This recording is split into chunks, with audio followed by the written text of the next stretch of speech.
Today we're speaking about the ideas in the text called Healing the Western Spirit, whose author is Dominykas, sitting here on my right. And the text which at some point left me with a huge imprint, a huge impression. And I don't know yet exactly why and what. Maybe partly it's because it wasn't directly and clearly understood in a way that things and ideas are understood in our everyday life. So text sort of touched some deeper layer where, as though it does feel not directly perceived or understood on this superficial level, but at the same time it touched some deeper notes inside my soul, and the text has this mystic element, and I think that that gives us a good reason to come into this conversation around the ideas laid out in the text, and I hope our listeners can have access to the original and read for themselves. And of course, I would like to read some lines, and maybe we can elaborate on them to the best of our ability, since the text was born some time ago now, I presume. But let's make it alive again in our conversation.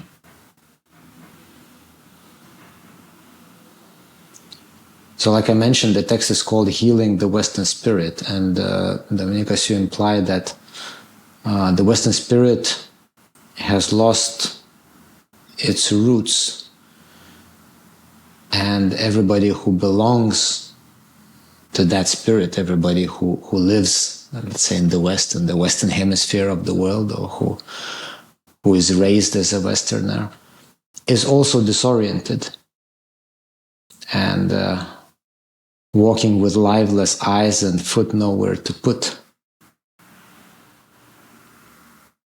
And then you say that the healing, I understand this text is a healing journey.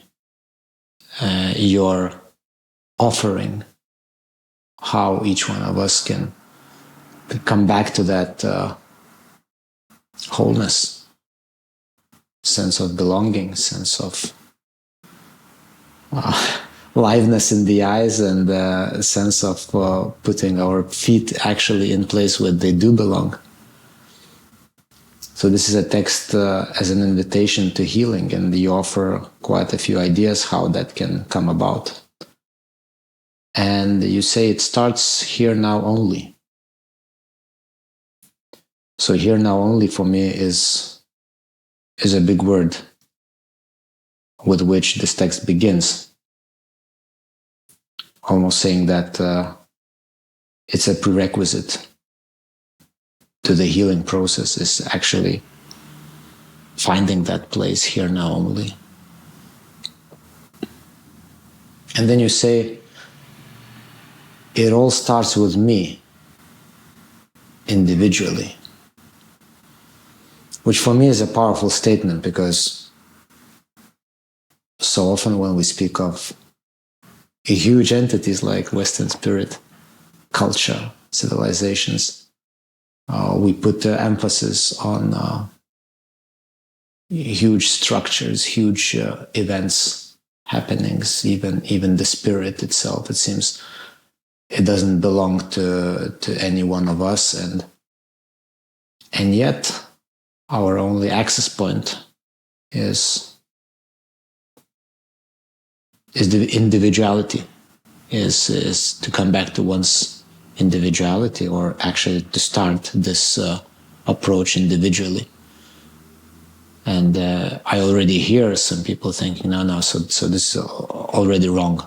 If we want to change something, if we want to have some effect, and if we want to shift the direction of where we're going as the West, as civilization, it has to be a collective response. It has to be a collective action, a sort of organization, organizing us in some sort of common understanding. So anything that comes to your mind when I start to enter this text? One thing is that, as we talked before, I think I know that it's worth mentioning that the text was born through me, as what we will be talking about is that there is a part of that you are an individual, but at the same time, if you open up, you are a fractal of the source, and so certain things is at the same time yours and not yours, but without you they cannot come into being in this form, but it's not yours to claim that it's you're creating. You just give a form, as we at some point we have been talking about that. You just you're shaper of the form of a particular content that comes through you, and you can take it or you can not take it. As but if it was offered to you, but the thing is that for you to be able to recognize that something is being offered to you, you cannot grab it. You have to extend your hand and just leave it. I mean, to be grateful for what is being given. So I think that this is one of the parts why we cannot recognize that there's a power in an individual, is that we do not recognize that we are part of, that we are a fractal of the source of God, if you may. We are also it, whatever the source or the light from capital L is, and then you think that you can do something only if you are a part of a bigger structure. Because if something is big, you cannot. You have to fight it with a big weapon, or a weapon that is adequate to that other weapon. And this is a kind of a mind game that does not allow us to recognize that we are source, we are part of it, we are fractal, and we have a certain responsibility and duty, but we cannot see it because we are looking in the wrong direction. We do not respect the living in itself, in life that is here. We cannot see that behind all the living creatures, us, there's some liveliness. We just see it mechanically at this point. And then it's very difficult to recognize that you as an individual have the power to shape and change things. So that's one thing. And the other thing is that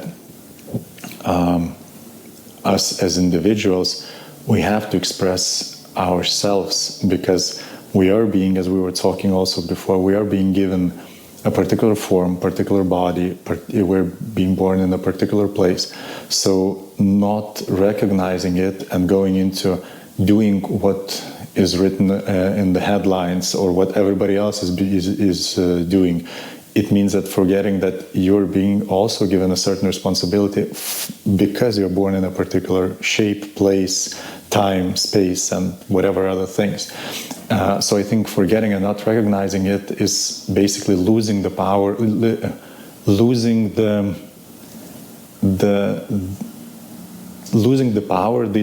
energy, and disrespecting the living, in the life and living itself. And I think it has to start here, because otherwise all the actions are disoriented, powerless, and not for the greater good, let's say.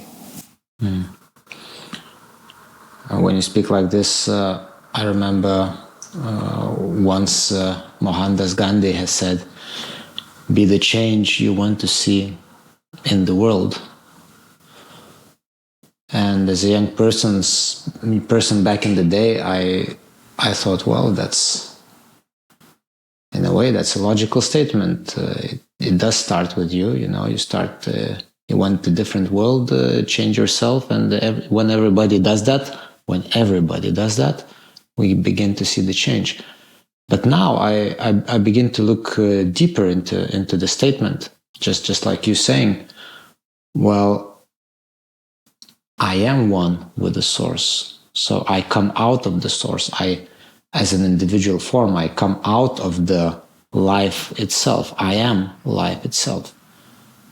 And then I wonder if I choose in my individual form to express those principles of life, of the living, through my life, through what I call my life. What happens in the more general field? I remember reading a line just a few days ago, which said, "Don't underestimate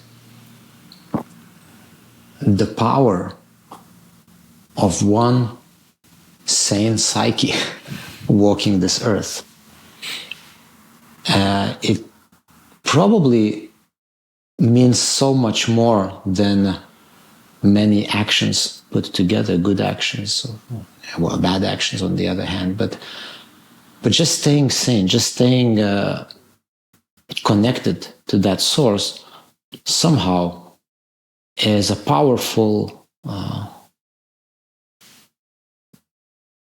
happening, so to say. It's a powerful occurrence which has an effect on the whole field. And then I even tend to go further with that idea and ask myself, when I see a tree, when I'm fully conscious, I'm fully aware of that particular form, shape, when I see an animal, when I see another human being, just by the way I see it, am I not co-creating it at the same time? Am I not supporting the particularity of that shape, of that manifestation? Am I not embracing it in this loving, compassionate field for it to thrive, for it to flourish? Sometimes I get the glimpses of that insight, is that the way I am, it's not just what I do, but just the way I am, the way I look at things out in the world, has the power to either reveal them or to hide them. Like Heidegger said, they might come into being or they might not, depending on how you look at them.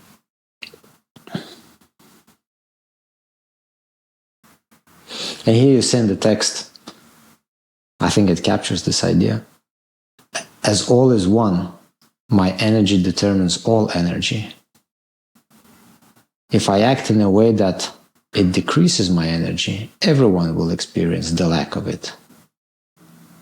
As all is one, my information determines all information. If I act out ill thought, everyone will spread sickness. And so on. And then you say acting in this way is acting in consciousness.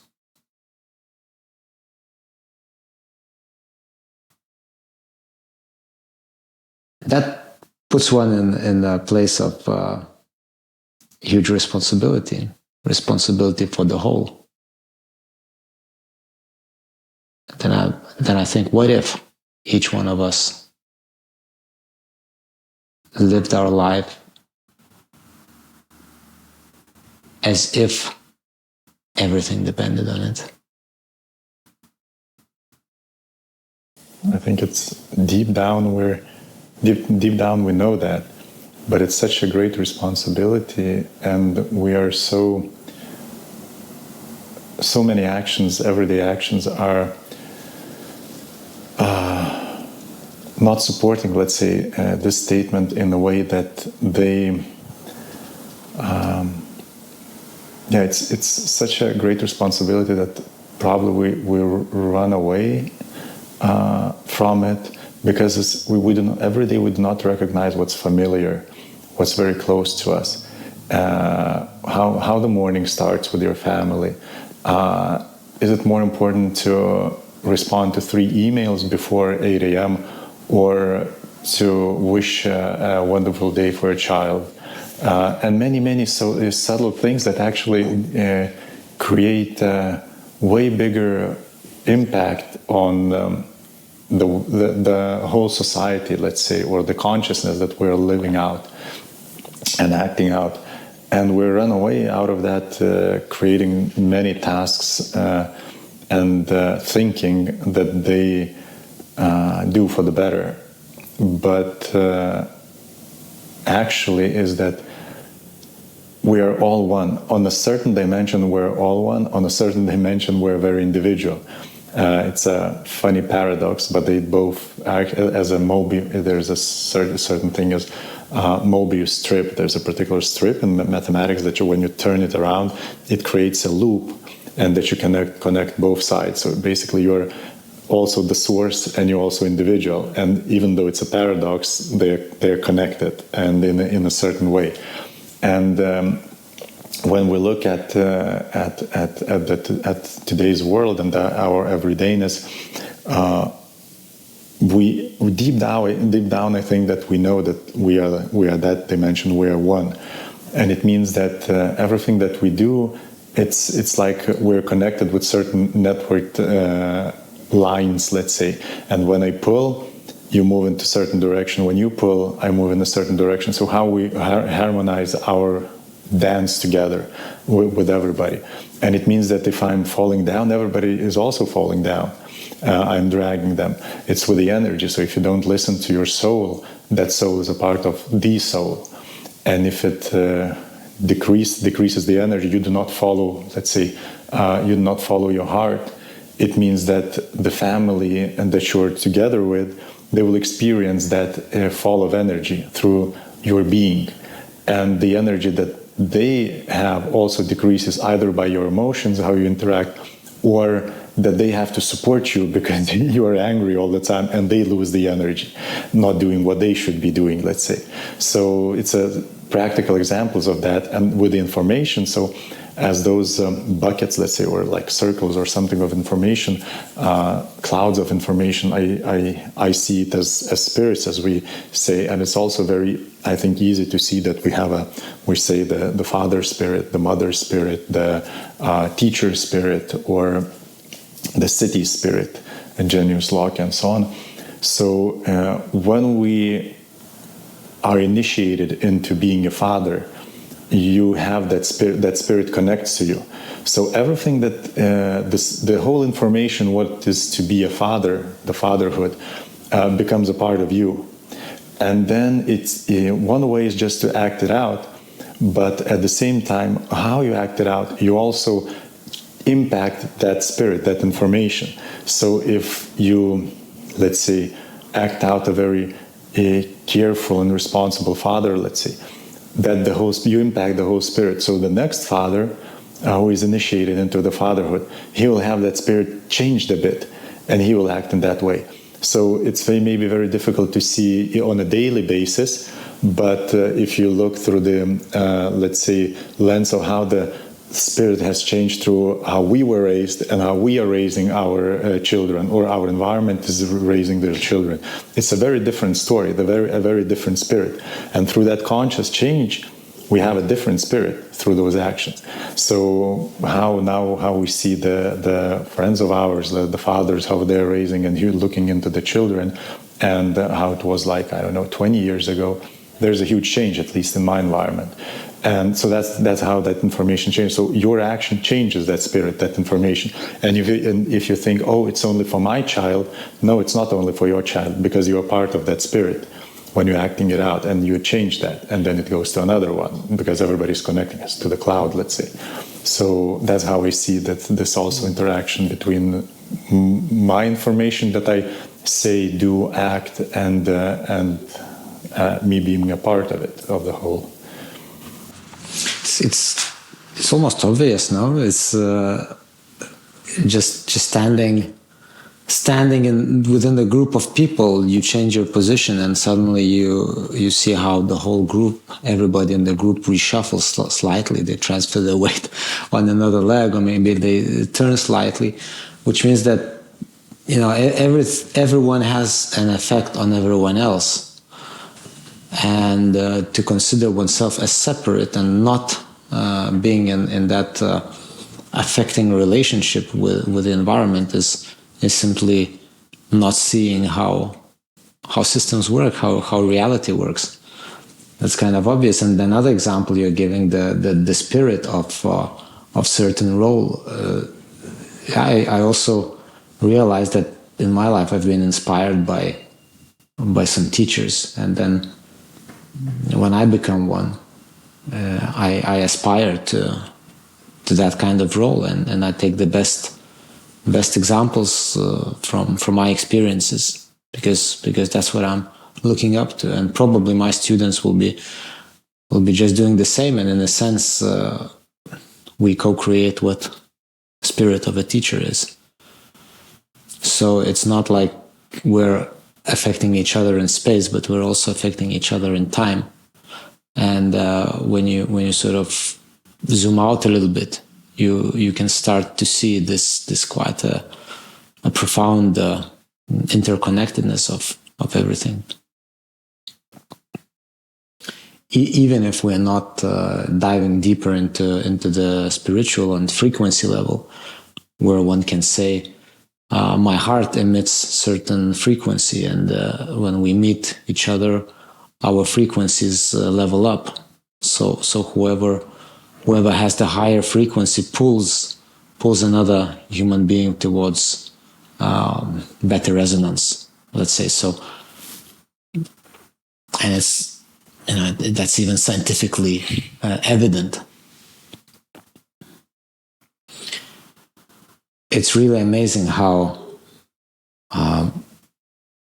what we're just talking about, it's on the one hand sounds like a spiritual insight, on the other hand it's quite self-evident.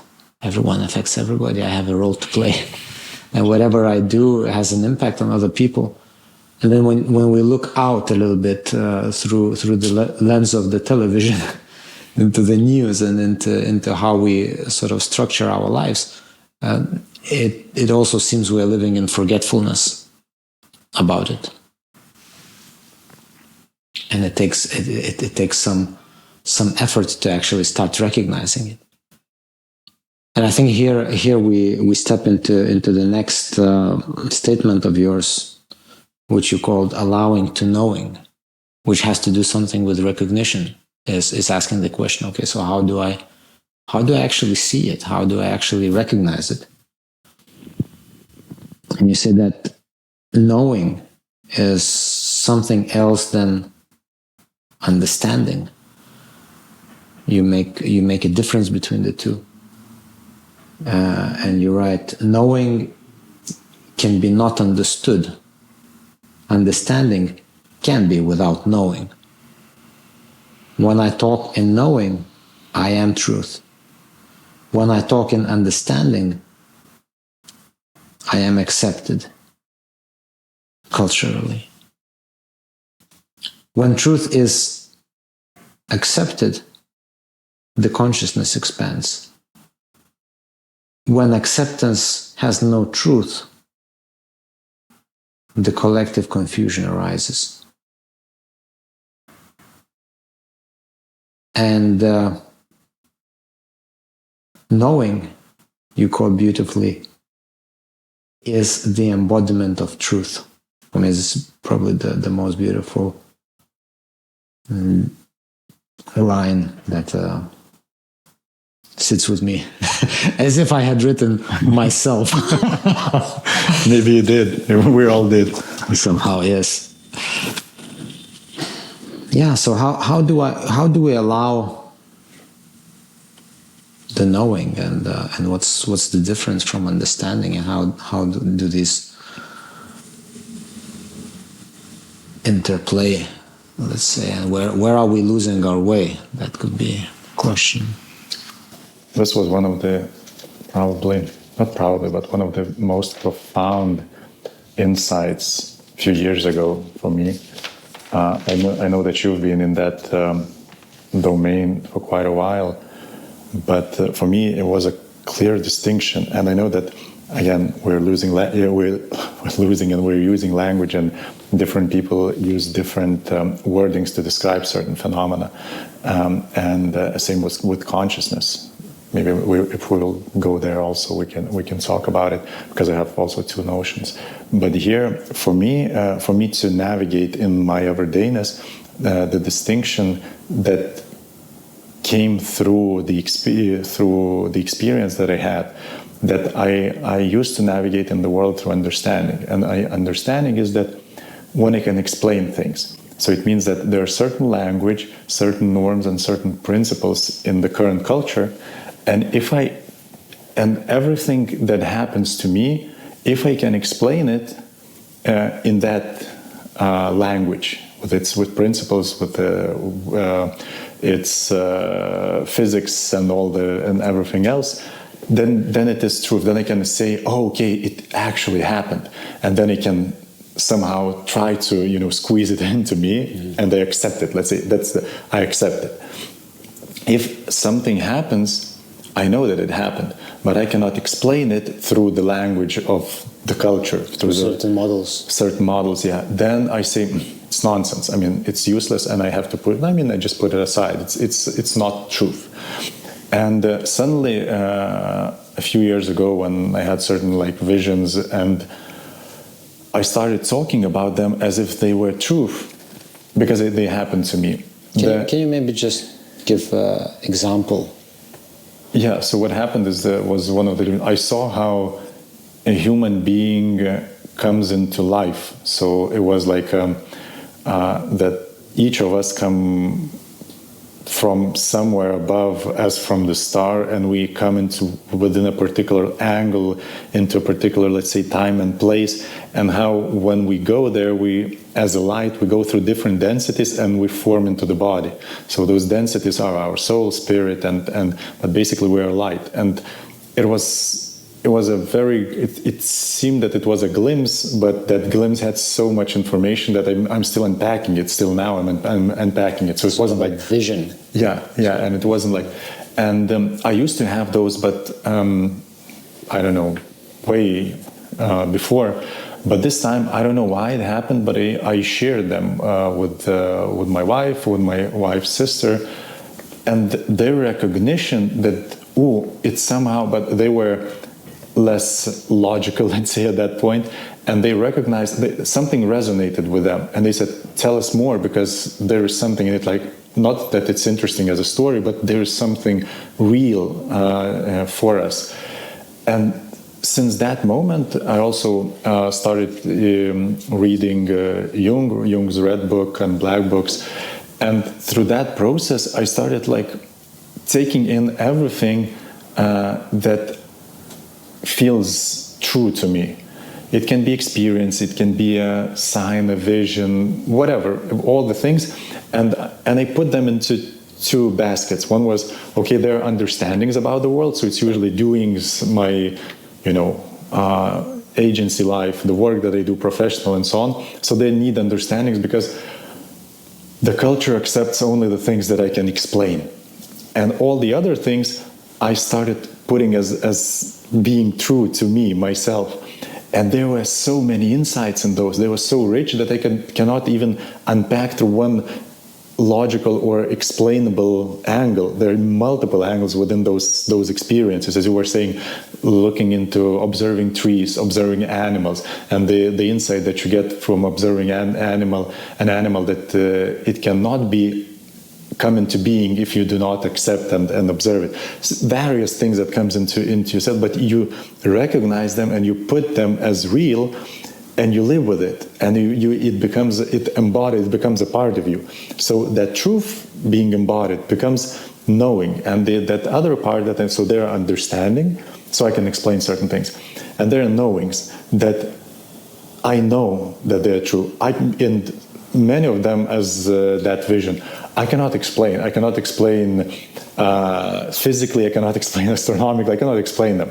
But I know that they are more true than many mathematical formulas or many managerial maybe systems, how to lead and so on. They are more true than all of them, even though they can be understood and can be explained through the sequential reasoning.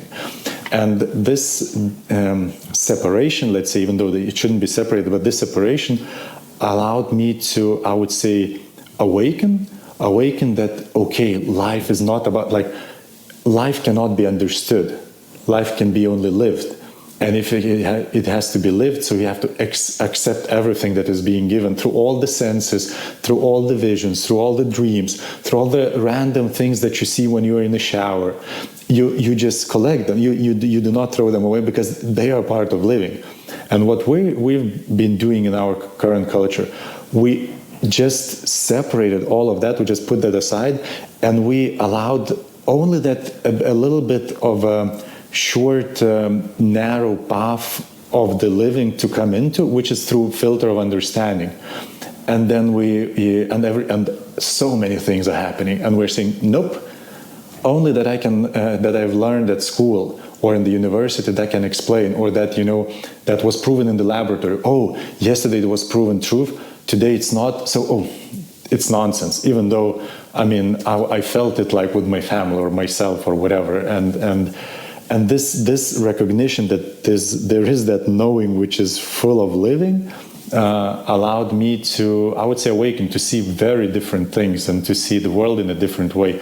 Nothing has changed in general, but as we were talking today, the frequency that I'm in, the beingness of myself, let's say, it became a totally something, I would say, more rich, more full. So yeah, and what you noted there, that from my experience, that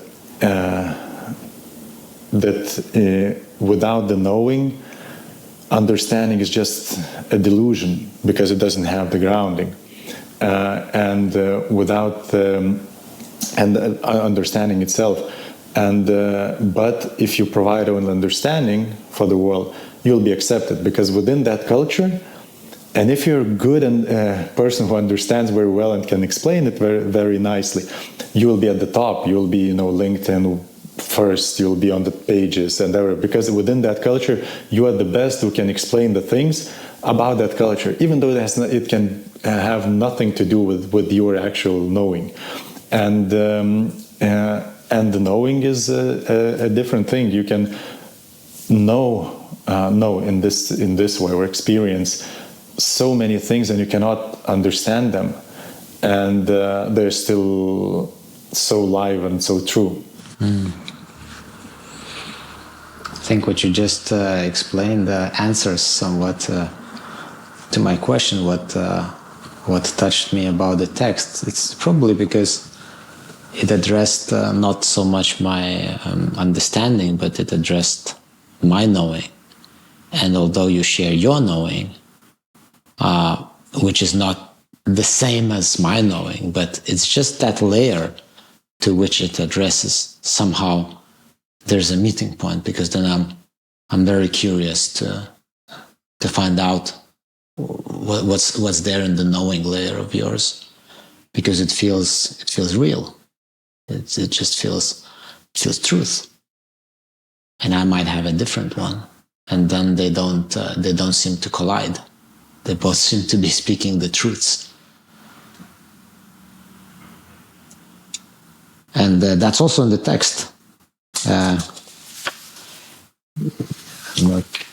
I need to find it, but you say accepting the truths. There's a block of understanding holding this reality. Few changes and this block becomes a next block. One truth becomes the next truth. Yet the previous truth is still truth, as it is the basis for the following one. The structure of reality is all of them at once.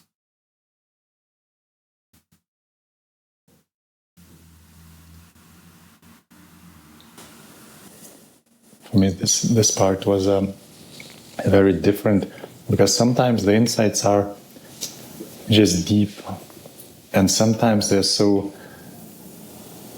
different or radical to what you've been told or lived by. And this, let's say, this insight was suddenly I recognized that chronological thinking about our world is very disrespectful to the living itself when we say that something that is old or previous is not truth.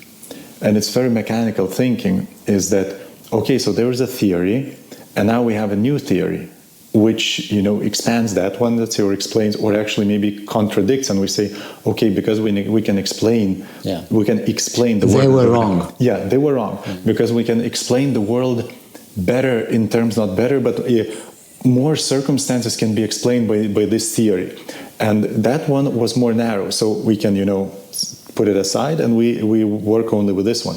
And it's very mechanical thinking, when actually everything that was, even those theories that were before, there is still truth, because this one that is now was based on that or came from that. And we cannot, cut the roots and think only about what's the newest, because living doesn't work that way. We suddenly start talking that, the leaves are more important than the roots, or that, the summer is more important than the winter because it came up, but they're all interconnected. And looking at the world and the theories and everything as in a, let's say again, banal, in a holistic way, that all of them are true, only they have different relationship to different contexts and times and various things.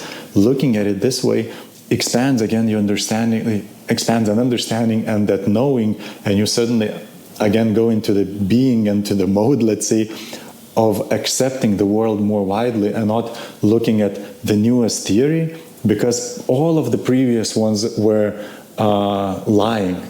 They are also true, because this one is true. So they're interconnected, all of them, and you cannot cut them off. And it's a very, I would say, radical way of thinking, because at school or in a laboratory, we cannot think in that way, because the scheme is made, the framework is very different. We cannot rely on the previous. Right.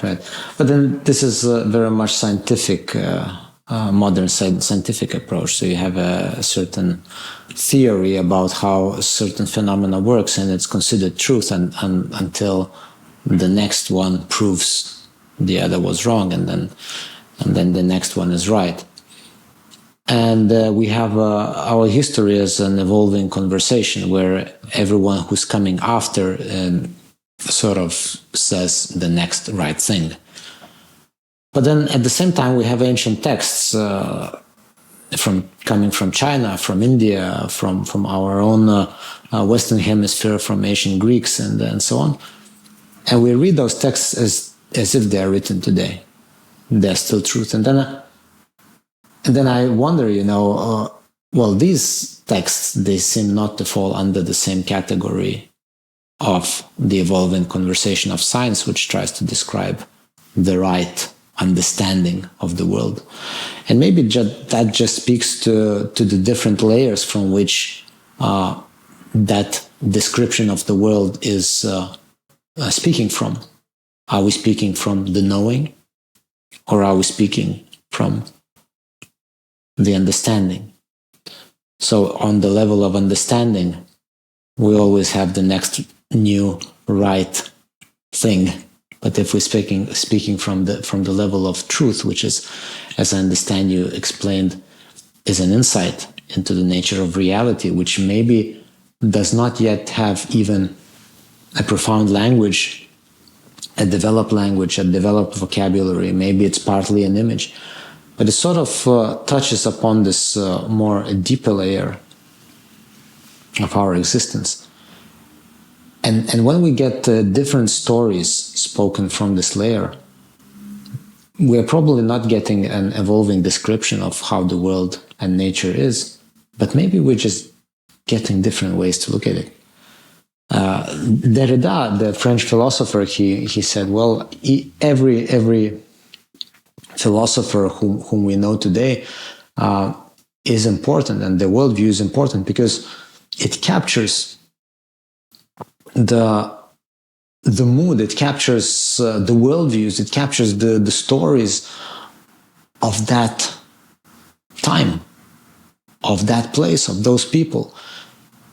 It just captures that truth, and if you can connect, like reading today, if you can connect, that enriches your own world. So when you said that, even our understanding is sometimes lagging behind, and yet we still manage to live this life. This reminded me of this poet William Butler Yeats, I still don't know how to pronounce. He said that a man cannot know the truth, but he can embody it. So somehow, we didn't know what atom was and how it worked, and we didn't know how many galaxies and when did everything begin. Was it Big Bang or all of that? All the myth of the modern science we knew nothing of, and still somehow we got here. Through the ages we made it. So on the practical level, on the living level, we still managed to work it out, and it seems we have this intuitive approach to life as human beings, and that for me only proves that it's not the thinking mind and the understanding mind we are living from. It's more the sensing body we are living from. It's more our gut, it's more our heart that allows us to orient ourselves in this shifting, complex environments. And maybe even the reason being for us being able to live in these complex, shifting environments is us being connected to the source. We don't like to think of ourselves as a flock of sheep or birds, but maybe on some larger layer, on some larger level, if you really zoom out, maybe we are. Maybe by orienting ourselves in this larger whole, we are able to survive, and we are able to act in tune with consciousness. So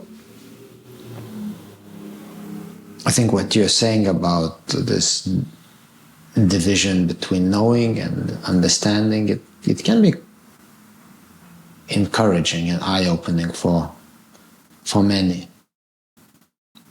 because we are brought up to believe, indoctrinated to believe that we understand the world, that we orient ourselves in the world through the understanding, through the rational thinking mind, abstract language, through our heads, so to say. Whereas the layer of truth is this embodied insight. It's not even fully articulated in a form of word or construct.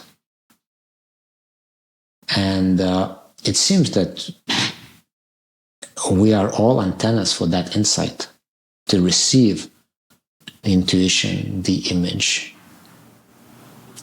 I think even just falling unconscious every night, just passing out from this daily activities and receiving some kind of images and acting as though we are somewhere else and being somebody else, totally forgetful of this day, a reality, and in the night we do something else, and then suddenly we wake up and we remember. So I think that kind of proves, in a sense, that it's not all just understanding, and if we only attend to that as our navigation system in the world, we're missing probably not a bit, maybe we're missing 99.9% of reality. And when you say that once you allowed yourself, that's right, allowing to knowing, once you allowed yourself to the knowing layer, you woke up to see a different reality around you, and so many more things came through.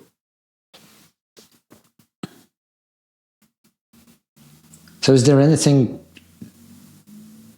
that can be a helpful advice for somebody who says, well, I'm feeling stuck, and maybe all my knowing, just I read the book after the book and I accumulate information, and yet I'm not feeling fulfilled. I'm not feeling like I am engaging in a meaningful relationship to this life. It's not speaking to me. My heart is not speaking to me. My gut is not speaking to me. And all I get is these empty words and informations. I think that they are speaking, only we're not allowing, or we don't listen, and we just activate the brain, the mind to the information. And as you were saying, the gut, the heart is speaking, and you just think, okay, it is speaking, but now I need to read about it. So what does it mean that the heart is speaking? Oh, probably I need to drink some, I don't know, panangin or whatever other medicine I need to drink, or something else. Because everything that is not in line with the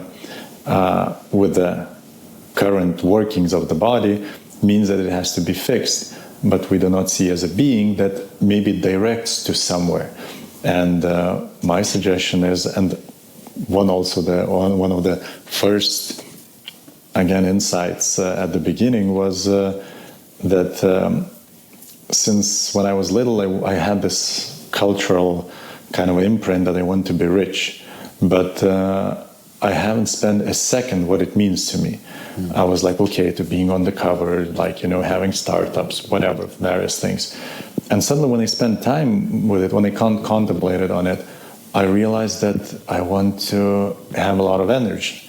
And then there's a shortcut. I mean, I don't need Ferrari to have a lot of energy. I need to follow where the energy leads. And here I think is the answer to what you were saying. Okay, so what could be the practice of, okay, so I read and read and read and it does not fulfill me. So maybe to stop reading and stop consuming information, sit for a while and feel where the heart is, what it is telling to you, where to go. Because from my experience, so the whole process is that actually when it's yours, that action or that place or that friend or that human being or that food, it gives you energy and not takes it away. So it comes from heart, that when you direct yourself through the heart and then only activate the mind to when you need to cut whatever the avocado or something else to eat, then you activate the mind, but mind does not decide for you. I mean, your heart decides, basically, it shows. And here is that, I think that practice to spend a little bit of time not thinking, not consuming information, and then just feeling, just feeling your body, what it wants to do. Maybe it wants to lay down, maybe it wants not to do anything, maybe it wants to meet a friend, or maybe it wants to go to nature and watch how leaves are falling in autumn, or something, and just do that, and spend time on that. And then I think you start cultivating that knowing within yourself. So it's, I would say, a very simple thing to tell what to do, at least at the beginning. But it's as with presence, just be present.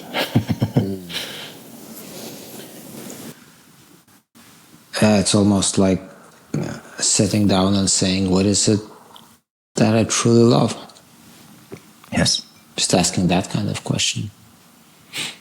Where does my heart sing? And very often we come up with a very fast answer, and if we investigate deeper, maybe that's not really it. And I've done some exercise for myself. At some point in my life, I took a book of Silva method, and I thought, okay, now I will be this powerful manifester.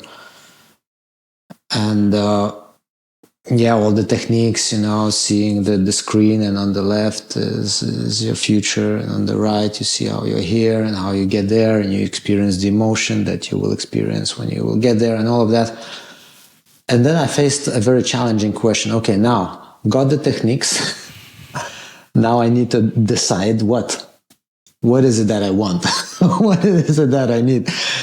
And I sort of left myself hanging there in the limbo for quite a while, and this led me on the pathway of deepening and deepening, because every time I would come up with this idea, okay, now I will manifest this, and this is what I actually need. The next moment I would realize, no, it is not. That's just a superficial wish, and if whatever I decide I will manifest, it will happen, and it's a real decision. It's an important decision, because I have memories in my own life. Whatever I envisioned, whatever I really wanted, everything became true, and I realized there is this power. And now, with the great power comes huge responsibility. What is it to be wanted for? And that led me down the pathway immediately into spirituality, where I probably realized that my deepest wish is to be who I am, and it's to give my life and is to give my work and to give my thoughts to this source, which whatever it needs to do through me, it has to do through me. And my wish is to be that open channel for the source to speak. And in other words, almost not asking what is it that I want, maybe what is it that needs to happen through me, what does need to come into this world as creation, as support, as a service, and I'm that vehicle for that. And the deeper I investigated, I realized that probably the highest fulfillment is to be on a pathway in which one is destined to be, one is given to be, and that we probably can't know at this moment. It's an unfolding of life, and that means that, okay, now I need to listen, now I need to start trusting. I need to start noticing what is life whispering to me, what is nature or the source, what is emerging from the source. And here you say aiming in actuality, that's what the paragraph is called, and you say that decide and surrender is almost a way to manifestation, is almost a way to live the life which actually answers to the calling, which is aiming in actuality, which is being real to what is, which is answering to what is, responsive to what is, deciding and surrender. So that speaks to me kind of powerfully, because it sort of just describes the situation. I was given an example of my own life. It's deciding to go for it fully, to be engaged with life, and at the same time surrendering to whatever needs to be happening through my life or through me, and trusting that. Is this what you actually meant, or maybe it's something else? It is that. And I remember having also another vision where I met, I don't know, my, whatever that could be called. There are different kind of names for that. What I hear that upper soul, your true self, or something like that. That I met an older man with a small older man with white beard and a cape, and I saw him in the crowd, and I recognized him, and like it wasn't that I said it, but I said it, that I see you. And as far as I remember, I think he smiled looking at me, but he was in the crowd. And he was very different from all the crowd. It was next to the church in Palanga. And I remember why and how, but suddenly I recognized that everything that is around I'm manifesting. But that manifestation is happening before thought. That it wasn't that I'm thinking about it, now I think what I want, now I think how it should look, and how it happens. But it was from my being. So it, like, everything was happening, and I could, like, I know that it is happening because of me, but when I start thinking about it, it changes, but it's not changes in the way that I'm thinking about it. So it wasn't that the thinking produces the manifestation, but it was my being, in what kind of state of being I am. And it was such a weird, and it was changing so fast, and such a weird place to be in. And I remember going from there and being with that kind of a state. And one part is that we're also talking today is that it's your state of being that changes the environment, changes everything. It's not what you're thinking about. Manifestation is not happening in that way. And the other the other way of looking at it is that I wouldn't say that thoughts do not impact, but they're secondary. And as we were talking before, that decision and surrendering is that decision comes not from thought that I decide that I want that. Decision comes from there that this is right for me. This is, and then it comes from the heart. You decide, and then you trust life that it will appear, because there are two different energies, feminine and masculine, working, and there's that decision and then the direction, and that direction you need only to recognize that, okay, the information or some suggestions are coming, offers for your job or whatever, but you need to allow it to adjust for your decision. But if you do, you decide and you redecide and you think, okay, now I need to think about, no, maybe not the red, the yellow one, maybe not that. You suddenly think that you know the best what is good for you. And if you decide, like fully decide that you need a home, and you trust that the universe will align itself for you to have the best home that you need to have, but you do not interrupt it in every single step, thinking that and then everything needs to readjust. And if you decide on the same topic and then trying to somehow to change it, it never fulfills itself, because you're always seeking but never being. And you need to go into that, okay, home, whatever, and I decide, and I'm fully committed to trust the living, the life that it will adjust for me to be in that state. And then accept it, and then adjust according only to what is coming, but not readjusting to that decision. So there's different kind of different process, let's say, to how the manifestation works. You need to be in that being and decide, and then open yourself up, trust the living, and then accept the things, and not think that, oh, I think that the best for me is to have this kind of color, not this. And if in that color appears, even though you don't know, maybe that color is needed for you to have that state. Probably many people will find a challenge with surrender, while actually being not sure what to surrender to and what to resist and what to object.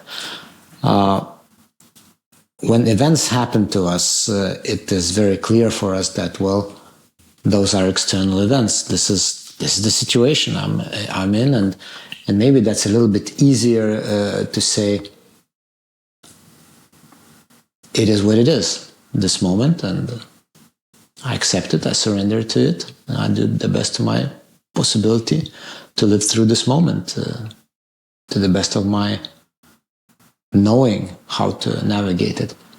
But then there's this internal process where one is thrown the avalanche of thoughts into the head, maybe doubts, and the continuous stream of thinking, objecting and interrupting, like you're saying. And I think what's very helpful here, you make a distinction between actually ideas and thoughts. And for me, I think this is very powerful, is to realize, okay, so idea is something which comes at me, and as almost the external event. So it came from somewhere. Maybe it came from these circumstances, and I might surrender to that idea. I might allow it to grow. And then there's thought, which you say a thought can be willingly manufactured. An idea can only be welcomed. So a thought is something which I habitually manufacture as this constant stream of internal language. So you say, my outer world is the mirror of my inner world. When I live by my thoughts, I am mechanically bound to efficiency without liveliness, and probably more and more interruption, defined and guided by ideals which are not mine and culturally bound. When I live by ideas, I invite living into my life. Then you ask, can I manifest before thinking? Can I live and not process and be processed?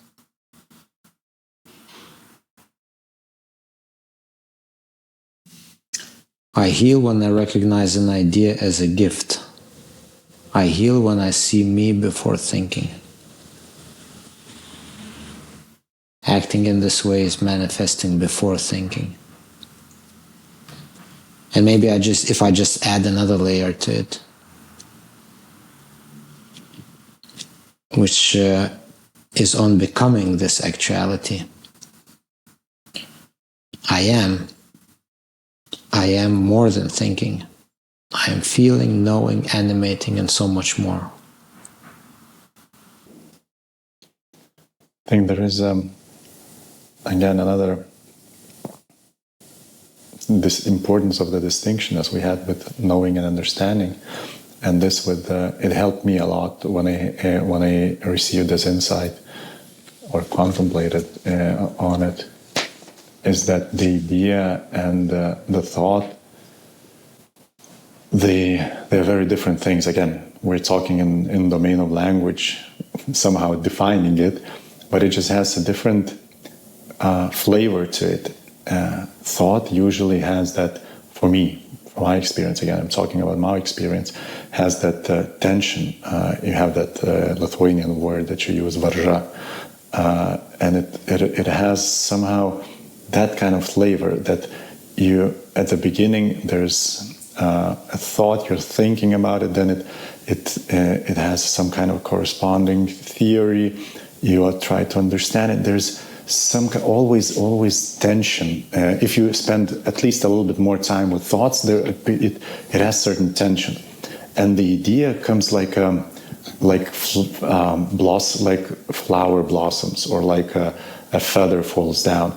It comes into you, and then the question is either if you're open to that for it to come into you, and are you sensitive and careful enough to cultivate it, because to spend time with the idea, it means not to cut it into pieces, not to somehow to analyze it, but to be with the idea is to observe it, to look at it from different angles, and suddenly a certain aspect reveals itself that is important here and now about it, and then you start thinking about it, how to somehow frame it or form it, but it has a different flavor, a different color, a different density, and the feeling of it is very different. And when I recognize, because I think it's very difficult to distinguish, because it seems that they're at the final stage, they're in the same place, let's say. I don't know where that is, in the same place. But how they come into being, they're very different. And only the final stage is the same, I would say. And beginning is very different. And as I was saying, I have that experience that when you have a question or you have a theme, and you go in a place or in a state that you're open to receive it, and it can be in various, you can be playing with your child, you can be changing diapers, you can be working in a laboratory, whatever, and it just somehow falls into you. I used to tell you that it goes somewhere here, that it seems that it falls here, the idea. And thought, usually it just here, it's from some kind of thought, you reshape it into another thought, and again go like this, and it has a very different density.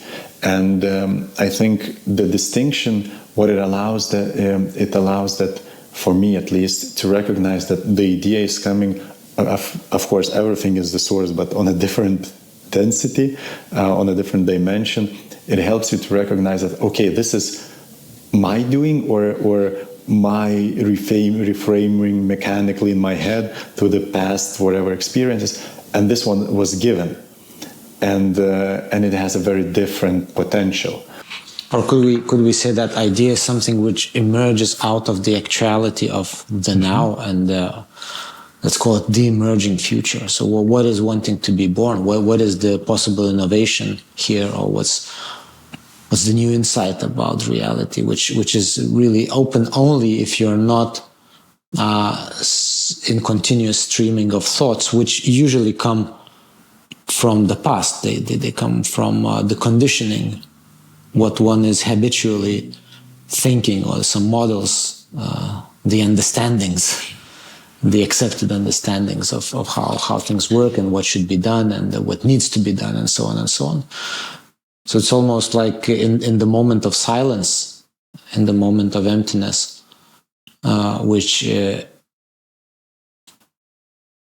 actually is the same as the attendance to what is here now, through the sensations, through a sort of embodiment, is also the openness to receive an insight which doesn't come as a conditioning from the past. It almost comes from the future. Would that be a way to think about it as well? Yeah. Yeah, I think that it's usually the idea is more lively, as you were saying. And it has energy. Yeah, and it has energy, and it's like a seed and it can be, and from Rick Rubin, what he's saying, and I think it's the same thing as, and it's not that it is here only for you. It just is there, and you can be that shape through which it comes into being. But if you do not want it, let's say, it won't go through you. You need to be open for that, and to be to extend your hand and respectfully say, okay, I'm into this seed, into this game. Let's see where it leads. This idea, and not forcefully take it, because you can crush it. So as it is, it's very subtle, the idea, and thought is more rigid, and you play with it in a different way. And usually, from my experience, the more you play with the same thought, the less energy it has, and then you need more energy of your own to support that thought. And it's a very different kind of a relationship, let's say. So, yeah. I wonder if actually, well, coming back to the deciding and surrendering, if that surrendering is also becoming open to receive guidance in form of ideas. isn't it that idea is life talking to you, is leading you on the path which was not previously known. So it's like opening up those new gates, and that's also in the realm of manifestation, because if we decided we want something different in our lives, or something else to come about than it was before, it means we will have to let go of how we were. We will have to change. We will have to allow the new reality in. And then the question is, how can it come in? If I'm the same old person that I was, how can I allow the new in? And sometimes the idea hits. It can hit, and if we are careful with it, it almost comes in a whisper. Feather, nicely. You say, you extend your hand and you observe it, and you cherish.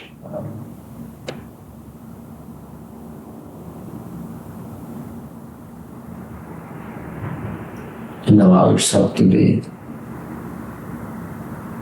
shaped, guided. Let me read a line. Inciting as knowing.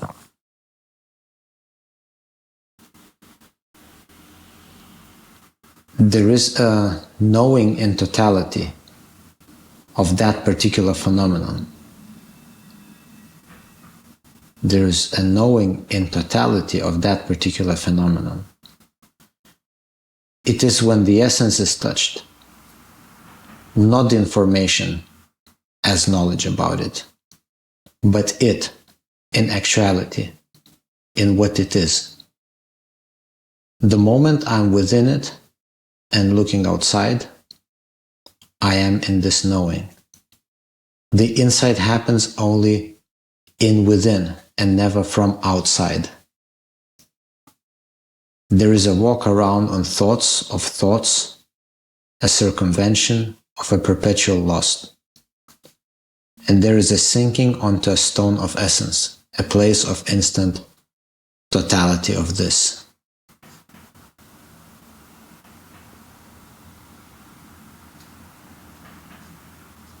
So the healing comes as acceptance of phenomenon without trying to understand it. Recognition of no value in settling with thoughts. In allowing this aim to become an essence and not the focus. So I'm coming back to the first line, I think we can start here. There's a knowing in totality of that particular phenomenon. So just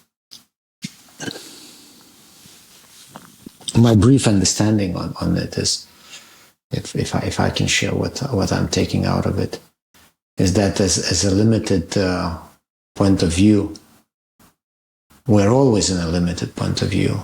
So it seems that I can only see a thing from one side and at a distance, which means that it's always limited. And if I attend to my thoughts about whatever I'm seeing, it's even more limited.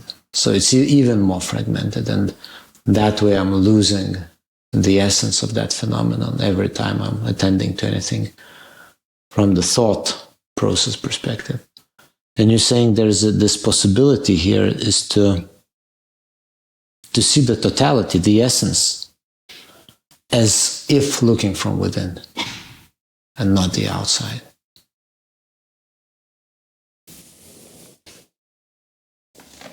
In my experience, it's probably this part will be maybe the most difficult to comprehend,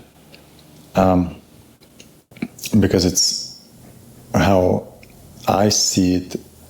It is mystical and graphical at the same time.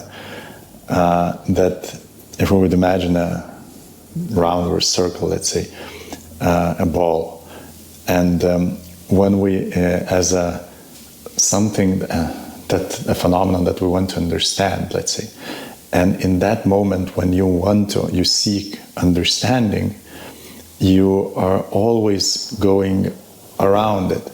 You look at it, as you were saying, from a certain angle, and that's it.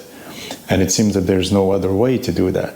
But again, the starting point and the process, if you just be with it as you're being with when you're actually in a conversation with another human being, you do not try to understand where he or she's coming from, what's the past, what's the family. You're just there. And suddenly, there's no other way how to explain it, at least from my experience. There's a qualitative leap that you're in something and you're looking from it, and insight arises. And you don't know, like there's nothing in between. You're just there in that conversation, with the phenomenon, in conversation as probably the best example for me is as being with a friend that you share some common ground. You accept that common ground, but you do not try to understand various things, how the fingers move or what's the psychological background or something, but you are just there. And you are just there, and then suddenly you have an insight. There's something that you're in a particular phenomenon, and the insight is there, and you don't know how that arises. And again, then you go into knowing, and you accept it, and you allow it to be. And if you try to understand it, that phenomenon, you're always locked in the past, as we just talked before, and you cannot grasp the essence, the totality. So having an insight is experiencing that totality, but that totality cannot be achieved by adding each angle. It's not that you're going in a circle and like a 1/10, the second tenth, and you go around and measure it and understand each part of that circle, of that ball, but it's just having that relationship with the ball, and suddenly you understand what the phenomenon of the ball is, let's say. And it's very difficult to comprehend or tell it in a different way from my experience. It's just like this. So let me also try on this. I feel I'm with you on this, and for me it's a very profound insight, and I hope if we can unpack it here, maybe at least some awakening. To look from the inside of phenomenon is almost equal to grasping the essence and wholeness of it, which then means actually becoming it. So to look from inside of something is to be that, which links us back to where we started, as all is one. And I am one with everything as also a certain manifestation of that source. So everything and everybody is certain manifestation of the source. So as a source, I'm looking through the other's eyes as well. But also maybe standing as that tree from inside of it. And this makes it very interesting, because even if I look at myself as I am, I cannot know I am. I can be it. I know myself by being myself. I know myself as being. They say, what you're looking for is the one who is looking. So I'm no object. I am no object in this world, and I cannot become an objective reality to myself. Because whatever object I'm trying to describe, this body, this name, this sensation, this content is never really me, because there is always this me who is actually perceiving it. So the only way to know thyself is to be oneself, is to be in this perpetual, continuous knowing while being.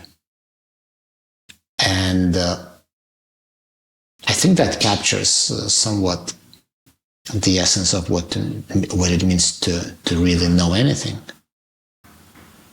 It's to know in a sense of being that. You say being there. I think that describes nicely, and maybe even further, being that. Maybe if I'm really there when the conversation is happening, I am also that.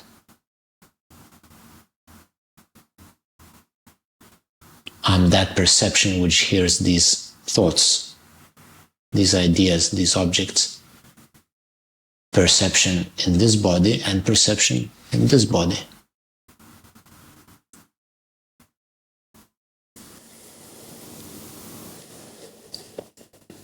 And it's the same with whatever, from my experience, whatever challenge you have on a doing level at work, or in a profound state as love or freedom.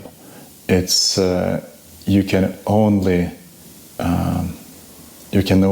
have the insight of it is when you are, as you were saying, you are love, you are freedom, and then you can experience the totality of it, and then you have a way different quality of it. Otherwise, you just try to somehow squeeze it in a particular angle of, okay, so love somehow is a chemical reaction of something in the body. And even though, again, we're going to understanding and knowing level, and then you understand, you can explain it, but you feel that you don't know anything about love. You don't know by describing it. Yeah. It's actually, there's nothing that we can know by describing something. And then in that regard, you know, well, what does it mean to have all the knowledge in the world? Maybe it has this pragmatic value of manufacturing and being in command of certain phenomena, but that's a different layer than actually knowing. And it seems to me that it's only the knowing that gives us deep connection to reality, deep connection to everything that is out there, and through that we are healed. Through that we feel a resonance. Everything in this world suddenly becomes alive, resonant, vibrating with energy, rather than dead and mechanical, while still in the same world. And it's just almost the choice between knowing and understanding. And it's allowing oneself to knowing. You know, inciting is knowing. Even the English word, I just realized now, insight. Mm-hmm. It almost, not as if you are looking in from the outside, but it is the internal sight.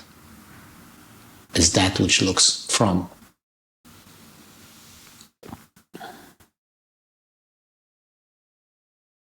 Inciting is looking through the phenomena.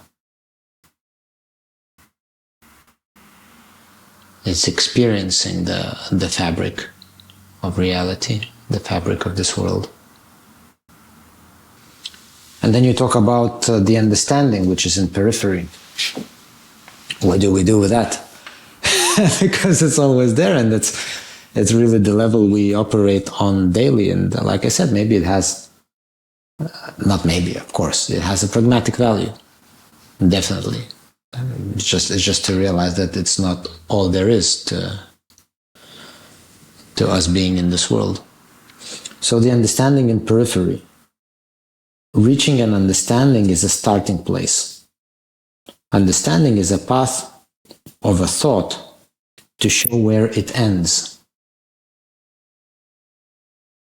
and where infinity begins, where the living begins. To be in true understanding is to see the limits it brings. Understanding cannot go further than the rigidness of the past allows, of what the past allows.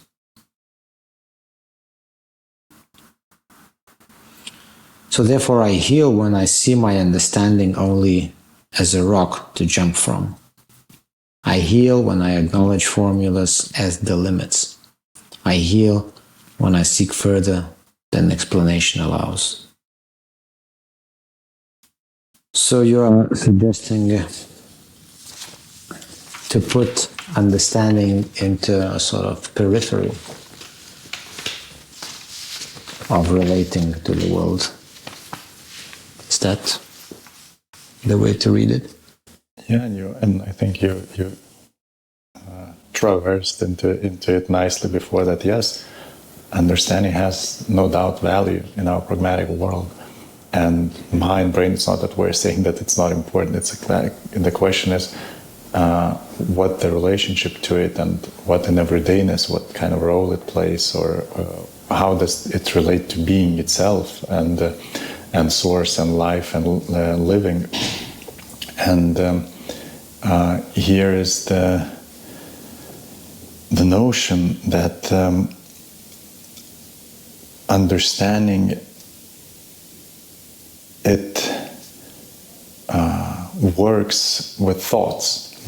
And thoughts are, if we go into the dimension of space and time, in this case, so it comes from the past, so something that you already elaborated, that we learned, and through that it goes to the limits. So what is the newest theory about something is the periphery that our understanding reaches within the reality, within the actuality that we're living in. So we have to change our pragmatic perspective when we agree that pragmatic is also important for our living, food and other things, let's say, unless you live on prana, but it's a different story. And you go into the limits and not looking back as this is the whole reality that we are, but looking that this is the limit, and the direction that you're looking at shouldn't be backwards, but it should be forwards. So it means that our understanding is here and the whole unlimitless reality is there. And how we cannot make it pragmatic, but how we can have the relationship of understanding with knowing, let's say. So if we would look into those two, there's knowing, there's understanding. So what's the bridge? So the bridge is to look into each other and together to see how the reality unfolds, but not understanding, looking back only what it understands and can explain, and that's about it, and that's the whole reality. So I think the greatest scientists are those that are not looking backwards. They're standing and they're jumping out of it into that unknown, and then trying to grasp something there. So this is I would say, in favor of insight, in favor of understanding, just changing the direction that it is looking at. It's not that that we should have the fortress of understanding, but this is just the limit. And it's very good to jump out from. So, okay, this is the limit, so everything else is unknown. Let's see what's there, because everything here is already known. And it's a bit different perspective, not to fortify yourself with knowing and be afraid of what's there, but there are many interesting things outside of the understanding. Almost argue that understanding or being certain about how things work is one of the greatest illusions. And the fact that one can make an aeroplane or a computer even doesn't necessarily prove that one has captured the truth of what reality is and how it works. And it seems we are often mixing up the two. So the effectiveness and the efficiency becomes, or even the success, sales, we sold it, it proves that, well, now that this was a right insight. This is how everyone should be thinking and going about their lives. So we pick a superstar business person who made fortune, and then we scrutinize their lives and we try to make the rules how one should think, sleep, act and live and all of that, and suddenly we're not only attending to them for the business advice, but for advice on everything. It seems like, well, they cracked the code of life. And that's why I challenge here you a little bit, saying, well, we came on the edge of understanding, it's behind us, that is clear, let's look into the next territory of the unknown, where how can we go further. I would even want to go back and check upon what we have understood is like not expanding so much further in space, but even challenging the insights and propositions we have made about this world and reality, and maybe those set limitations even for us to move forward. Just like you say, it's the rigidness. It's the rigidness which comes from the past, and yet we have to stand on something. It's not like we can start anywhere on the clear ground. Such doesn't exist. So we still have to accept, respect, and start working with something for the insight to arise. So we're still working with tools of whatever scientific discipline. Wherever we are working, we are always engaging with some tools, with some formulas, with some forms of language and understanding, models, all of those models. But then, as you beautifully say here, is that, well, to be in true understanding is to see the limits it brings. What if the real education is to allow one to see the limits in understanding that we currently hold? And I wonder what would happen if we framed our educational process, our understanding process, in a way as, okay,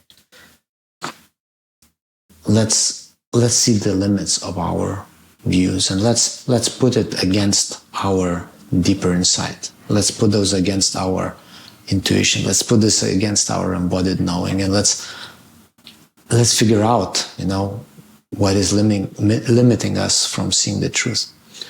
Unfortunately, that I have not yet come across. That I have not seen, and I'm sure there are maybe genuine scientists, people who sort of come with that kind of approach. But for me, this is always a tricky area.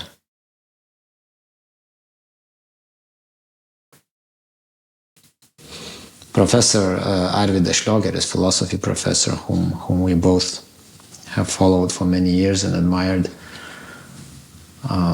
invites us to be cautious about any language, and at the same time acknowledging that, well, one cannot not speak, like one cannot not communicate. We're always in communication as long as we're alive. Even us making sense of this world always has a language involved.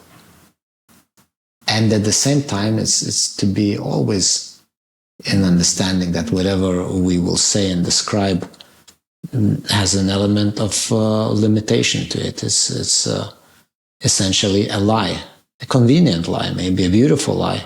Maybe it works for a while.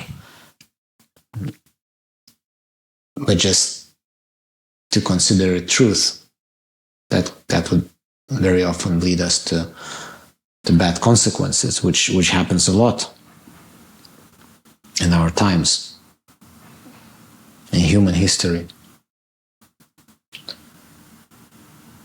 We killed each other in the name of truth, always, which was always limited as a sort of understanding. And I think what you're offering here as the knowing has always been probably a mystical insight,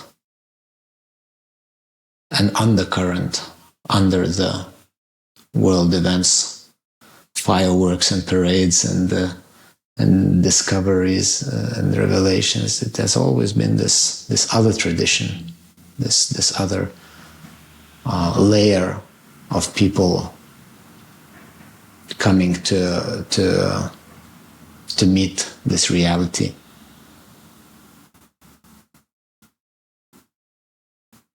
In a way that's most allowing, in the way that's most opening and revealing, even if it's not useful for the zeitgeist, for the times and for the fashions of the times.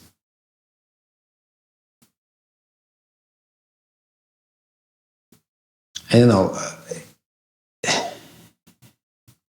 as I speak this, I come to a point of asking you of how shall one be? Can we live in those two worlds? In the world of lies, calling themselves truths, and at the same time in the life of the living and the life of life,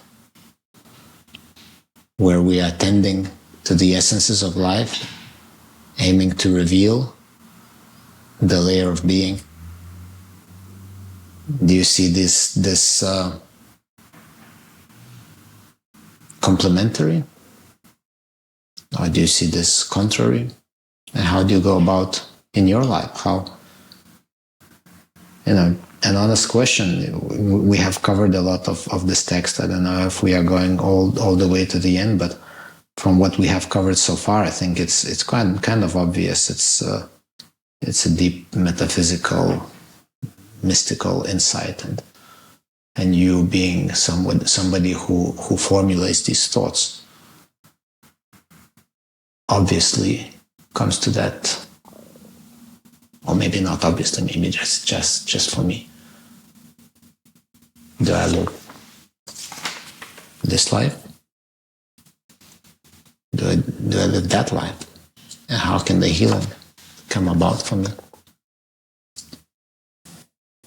So from where I stand, what I see is that we go back to the beginning individually. So that's the only way to be in knowing, in that living that we're talking, to recognize the source is it cannot start collectively. It's from where I stand, it's impossible that the collective will somehow have this relationship, or because it's a very different structure, let's say, and only individually as that light you can do that in your everyday actions, and it is a difficult way of being when you can do that in your, let's say, in my case, I know that in your case also, you can live like this, as you were saying, in your family, because there is a resonance and frequency within the family. Happily, it happened that it is like this in our cases. For some others, maybe it's more difficult, but again, it's a collective already. So individually, you can do that, but then every smaller, bigger culture has its spirit, and then to have relationship with it. So I think that the only thing that you can do is be truthful to yourself and then to speak out certain things that, or not to do certain things, or do certain things, but starting from individual stance, like that comes from this text and the frequency that it provides, the frequency that it elevates you into, and only from there. So and it's not to compromise, and it's very difficult, as we were talking a few days ago. And sometimes it means that the culture, the current zeitgeist, cannot give you gifts for that, because it's not useful to the zeitgeist, certain seeings, observations, insights. And what do you do then? And yeah, it's a tough question. I think in the long way, and you recognize that then you have more power and from more energy, and from that energy, new wonderful things arise. But it doesn't mean that it will be recognized by the zeitgeist and that you could that you will be on the cover or something like that. But you will live more fulfilling life, and it's a question worth having. Do you want to be a part of the culture and be flourished and cherished and have less energy? Actually, here's an interesting point. I also had the insight about it, that why the saints had this, shining aura and everything, is that they had more energy that they came with. So it means that if you live through the heart, which according to the soul, where energy is for you as the individual light, you get more light, and then you can have a different kind of let's say afterlife, or a different circle, and going into a different realm, let's say. And if through your life here you diminish the light that you have, you'll have that karmic sequence all the time coming back, because you don't have energy to go out of here, let's say. And this means that if you live according to where your energy doesn't lie, you just, at some point you will just literally have no energy. And if you live in the way that it gives you energy, then you have a totally different life. So it's kind of I would say, a question of if you want to be in living, or you want to be accepted by the zeitgeist. And to some extent, it cannot. It doesn't mean that it excludes each other. To certain people, maybe in certain way, they do things, and suddenly it becomes a part of the zeitgeist as a new narrative, and then other things happen. But you become, as we know, like probably a Gartole or somebody else. Like it's not that you then are not being gifted, but it is not this goal. Yeah. I think that defines nicely our currency we are operating in is energy. And if you do choose to live according to your destiny, according to your dharma, according to your heart, the result will be more energy in your life, which will eventually turn into something meaningful. Speaking of choice, there's a paragraph on freedom, and you write, it's called Seeking Freedom in Me. The freedom is never choices. The freedom is knowing without choosing. Choices restrict, knowing frees. Finding it deep inside me means acting. Okay, that would be about the myth. Finding it deep inside me means acting out my myth. The only way to respect this life, this earth, is to live what is yours and stay away from what isn't. It is the only truth that can be pointed at by centuries of wisdom flowing on this planet. Therefore, I heal when I stop seeking choices I heal when I listen to what is me. I heal when I embody my myth. Could you speak a little bit to this choiceless choosing, as I see it, the knowing which frees you from the choice and acting out and living your myth? What is that for you?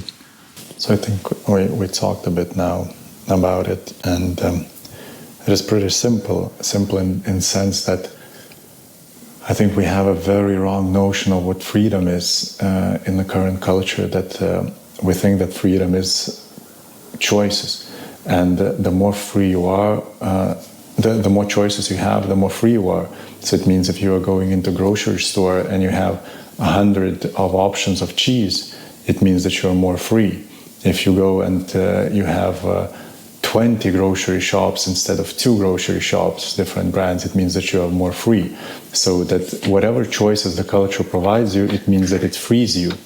And it means that you're living in a society that is free. And the land of free is the land of where you can choose from multiple options, even though you haven't thought about it, of whatever things that you think you need. And the actual, from my observation, from my experience, freedom is when you don't need to choose, because you know that this is the path.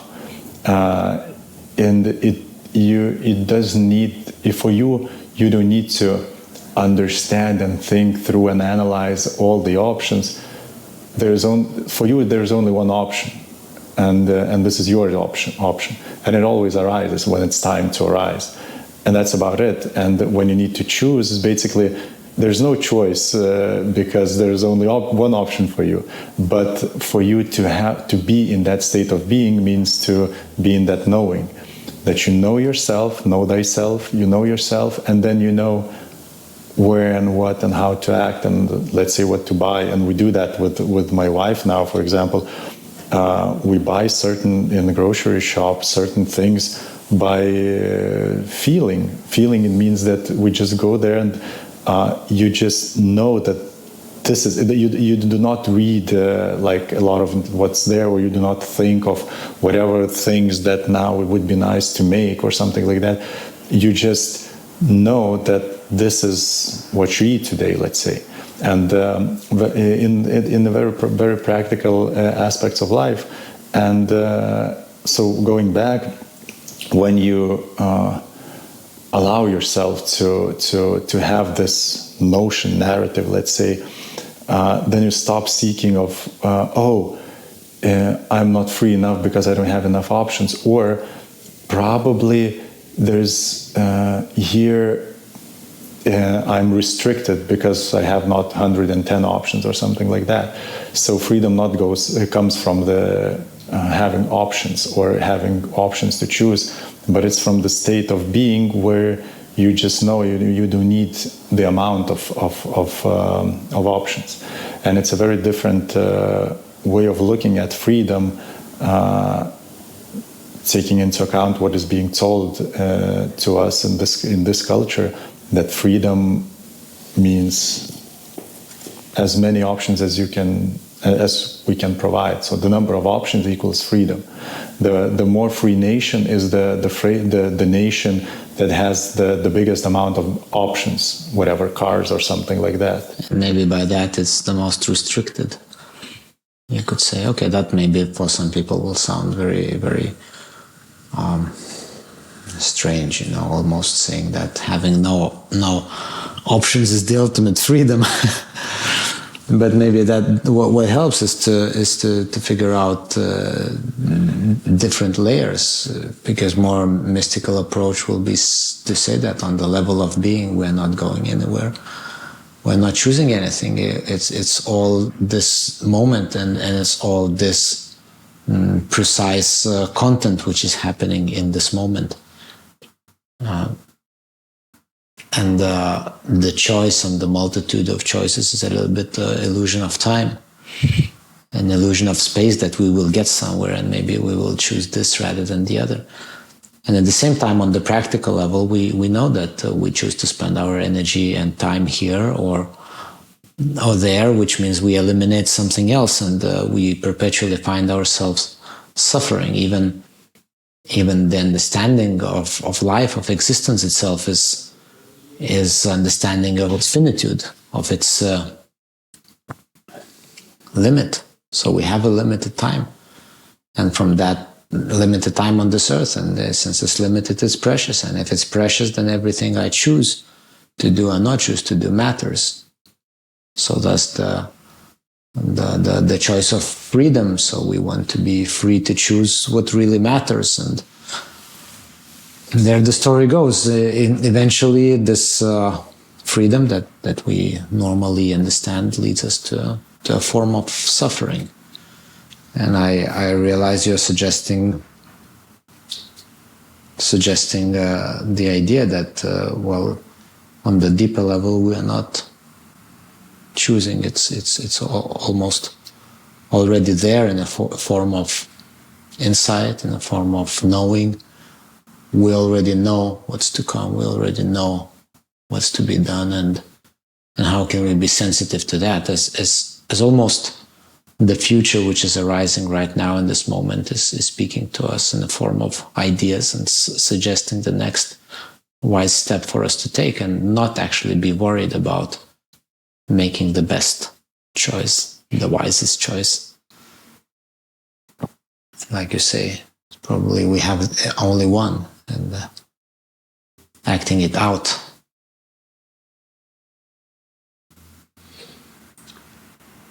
Having said that, I think we need to once again take a little step back and reconsider the question of purpose. And that's in the text. You call it finding the purpose. Because I think to say what you're saying, that we have only one choice and we have only one myth to act out, which comes from knowing, is actually, for me, very much related to deep sense of what purpose is. So, you're right. There is a perpetual seeking of purpose or meaning,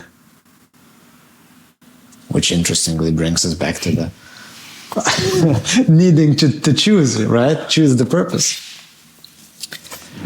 When it is found, it seems everything will stand in harmony, and I will be able to relax. And this moment is why it never happens. The whole movement has to become purpose. Therefore, I heal when I recognize me doing is the perpetual result. I heal when I accept purpose as the movement. I heal when I see life in this movement. Acting in this way is finding the purpose.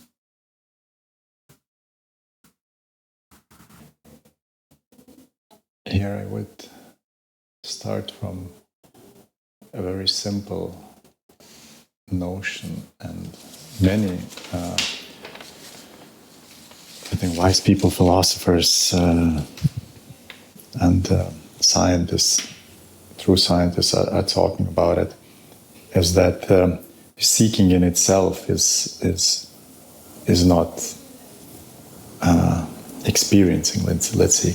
So when we're seeking the purpose, so we're seeking the purpose, but not being in the purpose. If we're seeking meaning, we're not living meaningful life. We're seeking meaning, and here's the ancient wise insight that you just have to stop seeking, because if you seek, you will always seek. You will never, let's say, achieve it. And it's a very different, as we were talking about, like dancing or doing, if you're training to dance, so you're always training to dance. When you decide to dance, you just start dancing and you dance. That's or whatever other you can train for, to play basketball. When you play basketball, you play basketball.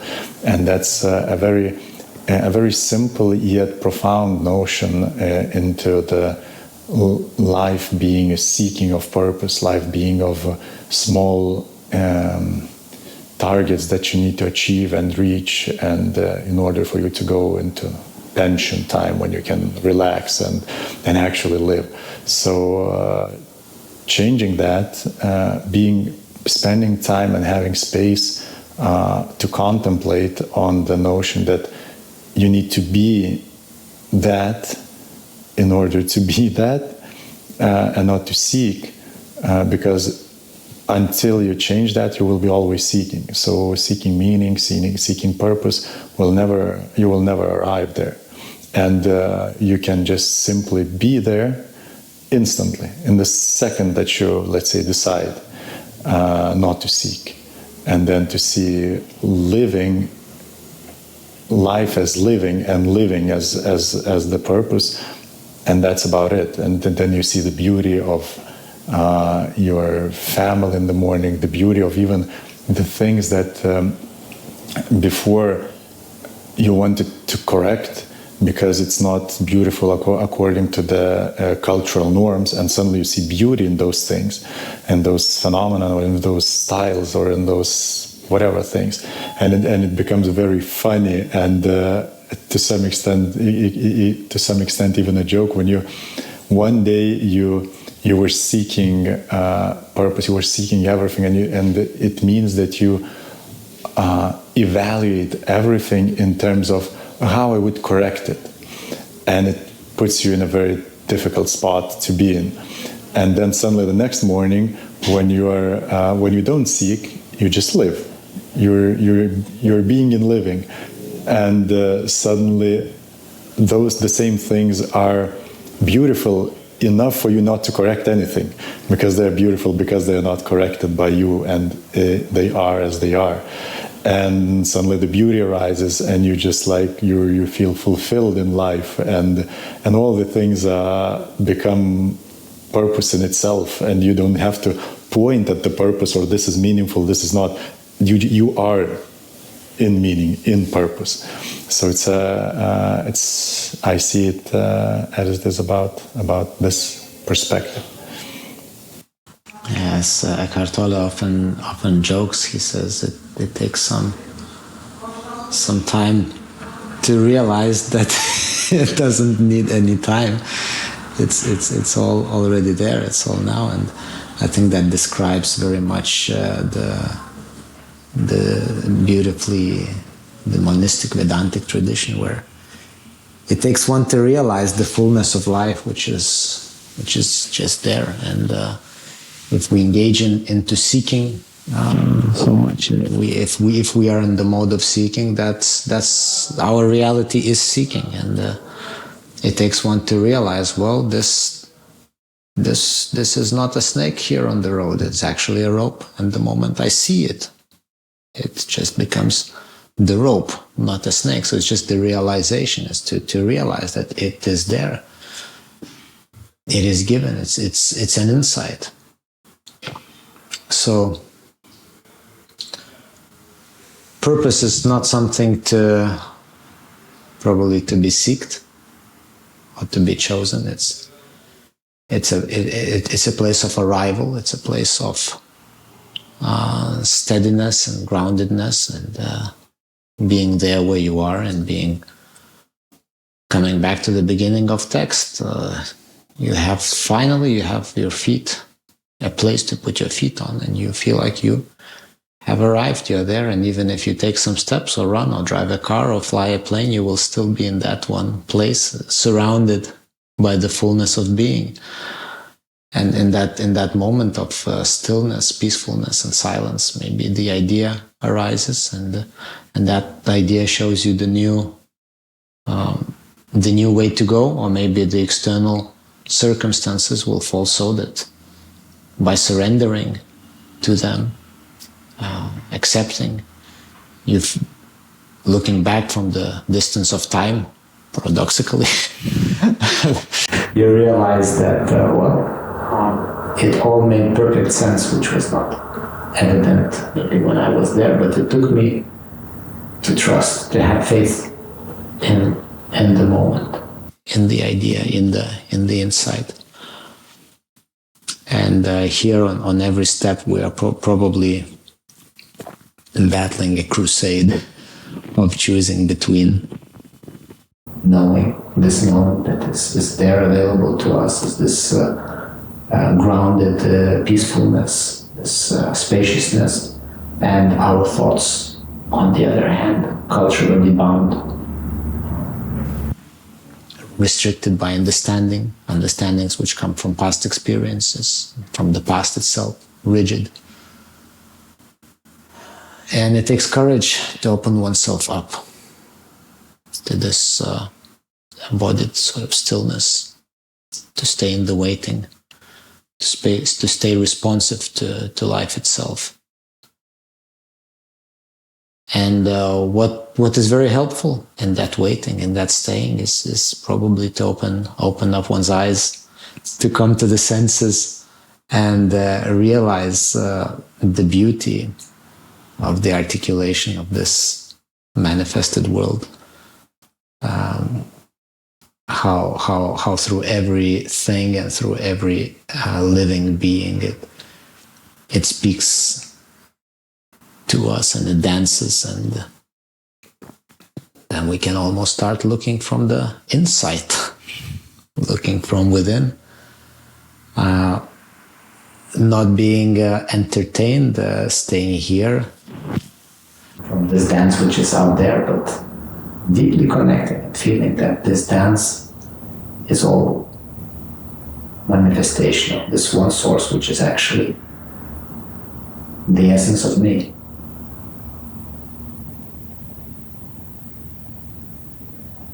For me, this conversation itself has the healing power, and I'm very glad we had the opportunity to sit with this beautiful text and go a little bit in depth, improvising around it. I hope this text will travel around the world and touch the hearts and minds of many people. And I hope this conversation can be a good introduction to that. Maybe an afterthought.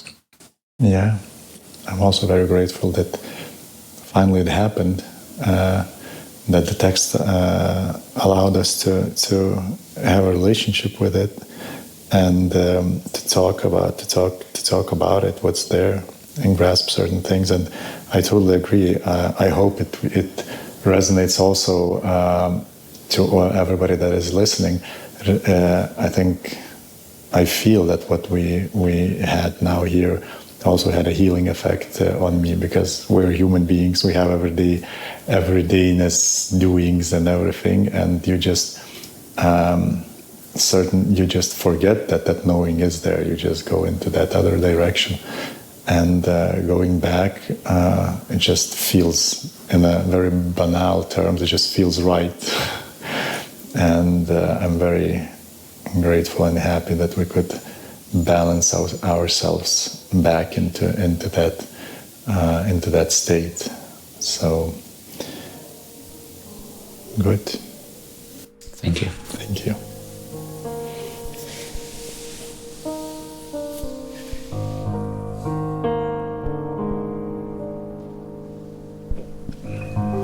Kažkaip čia per gerai viskas.